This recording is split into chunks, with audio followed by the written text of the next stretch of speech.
They can clinch the AFC North division this week with a win or with a Browns loss. But let's turn to a voice of reason here and former Steelers linebacker Ryan Shazier. He seems to know what the problem is. He tweeted this out: man, if we don't fix this offense, the season is going to end real quick. D. Hall and Sean, come on in, guys. I'm going to keep it real simple for you here. What is wrong with the Steelers? Sean, what is your assessment?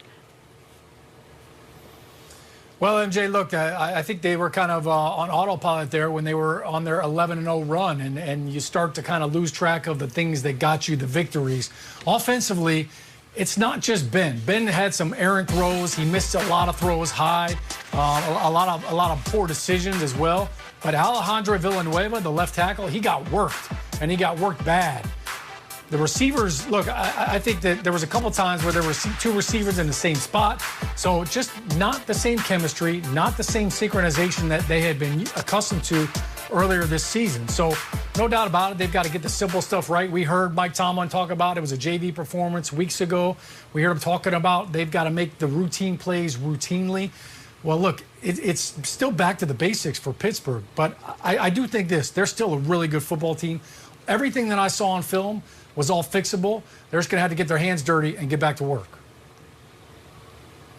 Yeah, Sean, you're absolutely right. When you talk about complacency in the National Football League, it's so easy to get caught up in that hype sometimes. And I think you're absolutely right. When you watch the Steelers play football, they have guys that can beat you in one-on-one situations. This offense early on in the season when they were 11-0, they were able to run the football a little bit more effectively. And so you watch over these last 4 weeks, they haven't been running the football at all. They put the sole production of this offense on short, quick passing. And so, even when Ben has had the opportunity to try to push the football down the football field, he's, I think, 1 for 14 in passes of more than 10 air yards. And so you can't win a football game just trying to complete short, quick passes if you're not going to incorporate anything into your run game. And so I think the thing that made this Steelers team great for so many years is that they were always considered physical. They always were able to run the football, and they always played really good defense.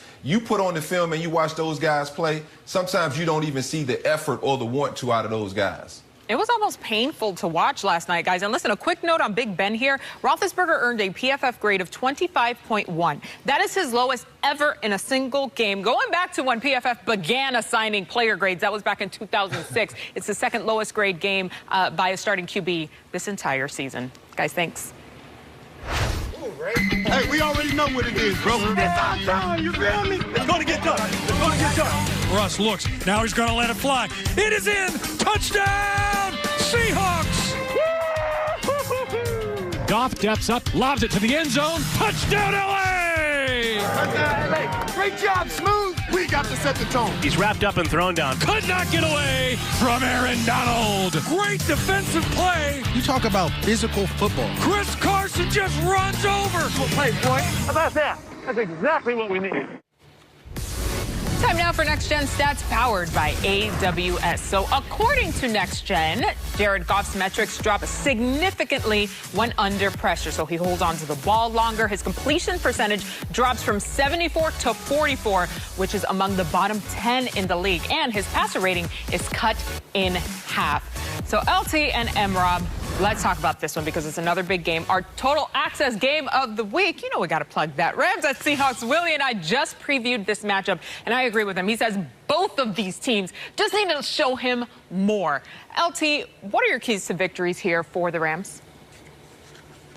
Well, the keys to the victory is on offense for the Rams. It's all about marrying their run action pass game with their run.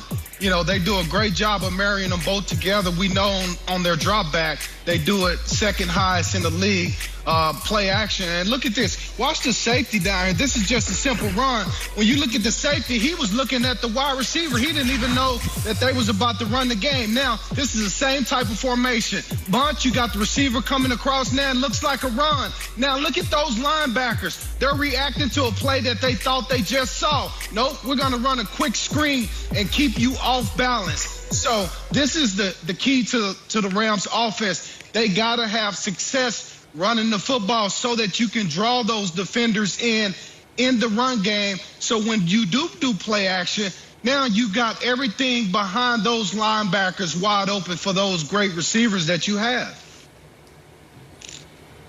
LT, I couldn't have said it better myself, brother. You're absolutely right. I mean, the play-action pass game with the Los Angeles Rams is vital for Jared Goff to have success, and it's vital for them to try to confuse the underneath coverage of the Seattle Seahawks. And one of my keys to victory for the Seattle Seahawks is to make sure Jamal Adams stays around the line of scrimmage, because this guy totally eliminates offensive players. You look at right here, this is a simple slant flat. But LT, look at his drop. His drop takes away the slant, and his eyes put his body in a position to drive downhill on the flat route so that he can stop the offensive player before he gets the first down. You look at it again right here. He's on the opposite side of the field. You have some stick nods. You have some slants going on from the Washington football team offense. He's in coverage. Again, vision on the quarterback. He's still around the line of scrimmage. He took a drop, but he's still around the line of scrimmage. You see the quarterback start to scramble,